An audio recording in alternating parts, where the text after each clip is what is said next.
नमस्कार। प्रस्तुत है आज का चिंतन।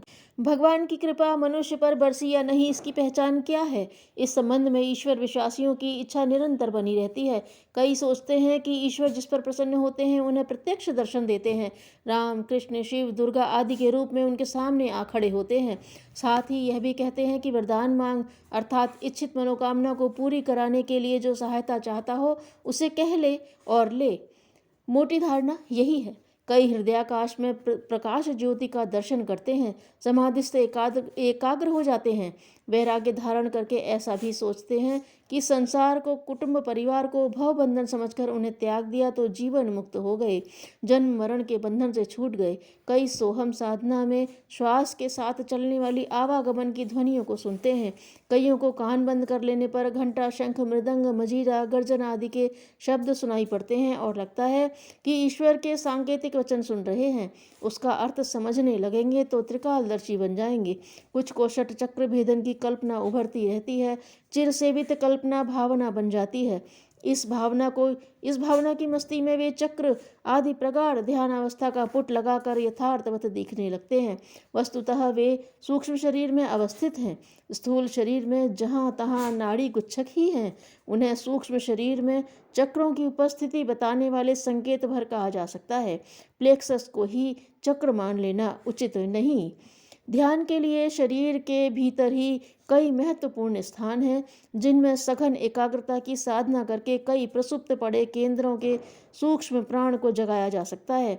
मस्तिष्क के मध्य में सहस्त्रदल कमल है। उसे विष्णु भगवान की शेष शैया की अलंकारिक महत्ता दी गई है। उसी को कैलाश मानसरोवर की भी उपमा दी गई है। मस्तिष्क के प्रेमेटर रूपी समुद्र में जहाँ तहाँ पड़े नाभिक केंद्र रूपी द्वीप भी होते हैं, जिनकी जागृति परामानसिक शक्तियों को जन्म देती है। मस्तिष्क में भरे द्रव्य CSF को ही विष्णु भक्त क्षीर सागर की उक्ति देते हैं।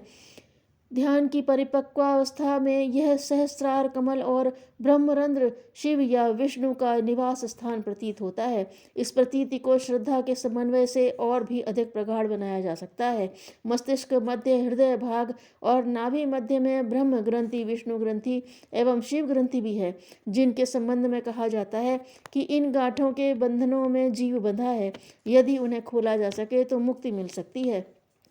नाद योग और सोहम साधना के विषय में भी उनके बढ़े चढ़े महात्म्यों की चर्चा की जाती है। कुंडलिनी जागरण भी ऐसा ही प्रसंग है, जिसकी उपमा ज्वालामुखी फटने से दी जाती है। इतना सब होते हुए भी साधारणतया साधना क्षेत्र के जिज्ञासुओं में यही भ्रम बना रहता है कि यह शक्ति केंद्र स्थूल शरीर में विद्यमान है और ध्यान, मर्दन, योगासन आदि करने से यही स्थान अपना चमत्कारी प्रतिफल दिखाने लगते हैं। इस भ्रम से जितनी जल्दी उबरा जाए उतना ही उत्तम है। शरीर के अंग अवयवों की संरचना और कार्य पद्धति काय विज्ञानी भली प्रकार जानते हैं। इस जानकारी के संबंध में कोई भ्रम हो तो उसे किसी मृत शरीर की शल्य क्रिया करके जाना जा सकता है। विशेषज्ञों के मतानुसार यह भी समझा जा सकता है कि किस अवयव की कार्य पद्धति क्या है और उनमें क्या क्या गुण दोष उत्पन्न होते रहते हैं या हो सकते हैं।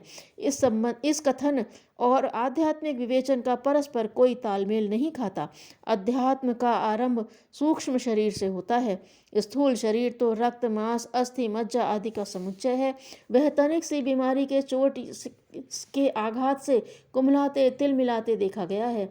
वृद्धावस्था की जीर्णता भी ऐसी होती है जिसमें कई साधनाएं संभव नहीं रहती। आंख में दृष्टि दोष आने से त्राटक नहीं हो सकता। कान में बहरापन छा जाने के उपरांत नादियों की साधना संभव नहीं। इसी प्रकार मनोबल घट जाने पर ध्यान की स्थिति अस्त व्यस्त जैसी रहने लगती है। घुटने जकड़ जाने पर वे पूरी तरह खुलते नहीं। ऐसी दशा में विभिन्न प्रकार के आसन लगाना असंभव हो जाता है।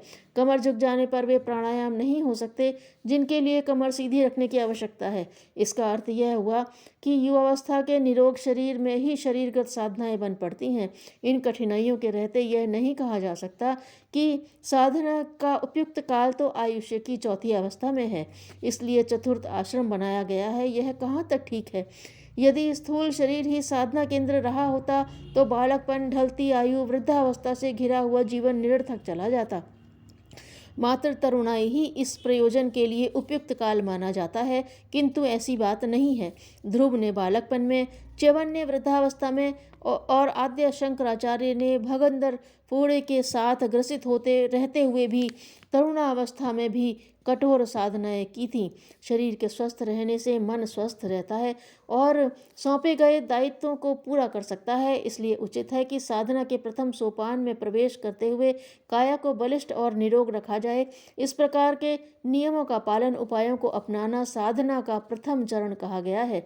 संयम, ब्रह्मचर्य, आहार विहार की संतुलित सात्विकता का अपनाया जाना आवश्यक है ताकि शरीर की निरोगिता और मन की सौम्यता अक्षुण्ण रहे। सूक्ष्म शरीर में जिन रिद्धि सिद्धियों के रत्न भंडार भरे हुए बताए गए हैं, उन तक साधक की पहुंच तभी हो पाती है जब वह अपने शरीर को साधने की प्राथमिक आवश्यकता पूरी कर ले, संयम साध ले, आहार विहार में सात्विकता का समावेश कर ले, मन को सुसंस्कारी बना ले, उसमें घुसी हुई कीचड़ को, तृष्णा, लिप्सा, वासना, अहंता को निरस्त करके सच्चे अर्थों में सज्जन, सुसंस्कृत एवं सभ्य बना ले। त्रुटि सबसे बड़ी यही होती रहती है कि वर्णमाला सीखे बिना लोग बाग कॉलेज में पढ़ाया जाने वाला गणित पढ़ना प्रारंभ कर देते हैं। ऐसी दशा में कोई कहने लायक सफलता कैसे मिले? किए गए अनेक योगाभ्यास निष्फल चले जाते हैं। भवबंधनों से जकड़ा मन आत्मिक उत्कर्ष के लिए कुछ करना चाहता है। मजबूरियों के निविड़ बंधन ऐसे बंधे रहते हैं कि उनके कारण कुछ करते धरते ठोस एवं स्थिर रूप से बन नहीं पाते। अतएव सफलता की दिशा में कुछ कहने लायक सफर नहीं बन पड़ता।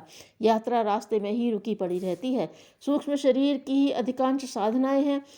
कुंडलिनी जागरण से लेकर ब्रह्मरंध्र सहस्र कमल के प्रस्फुरण तक के सभी महान प्रयोजन सूक्ष्म शरीर में ही अवस्थित हैं। षट चक्रों से लेकर ग्रंथि भेद तक की प्रक्रिया सूक्ष्म शरीर से ही संपन्न होती है। खेचरी मुद्राओं में अमृत पान किया जाता है, यह सूक्ष्म शरीर का ही अनुदान है। जिन्होंने भी महत्वपूर्ण सिद्धियां प्राप्त की हैं, उन्होंने चतुर्विध मुक्त पाने के लिए यही प्रयास किया है कि शरीर और आत्मा के बीच बंधे हुए निविड़ बंधनों को शिथिल किया, खोला है। इस प्राथमिक मुक्ति के मिलने पर दूसरी परोक्ष मुक्ति सरल हो सकती है। परमात्मा के साथ आत्मा को जोड़ने के लिए यह आवश्यक है कि बहुबंधन से छुटकारा पाया जाए। इसकी उपेक्षा करके ऊंची छलांगें लगाना ऐसा ही है जैसे पंखों के जकड़े रहने पर भी उन्मुक्त आकाश में विचरण करने के लिए मनोरथ करना। भगवान की कृपा का प्रत्यक्ष दर्शन एक ही कसौटी पर कसा जा सकता है कि शरीर और आत्मा के बंधन ढीले हुए या नहीं, मनुष्य अंतर्मुखी हुआ या नहीं, अपने स्वरूप, महत्व एवं लक्ष्य को समझ पाया या नहीं। ये अनुभूतियां यदि होने लगे तो समझना चाहिए कि भगवान की प्रत्यक्ष कृपा का, दिव्य सत्ता का दर्शन होने लगा और उसका चमत्कार प्रतिफल बंधन मुक्ति के रूप में, ऊर्ध्वगमन के रूप में दीख पड़ने लगा। सच्ची सद्भावना विपक्षी को भी अपना बना लेती है। धन्यवाद।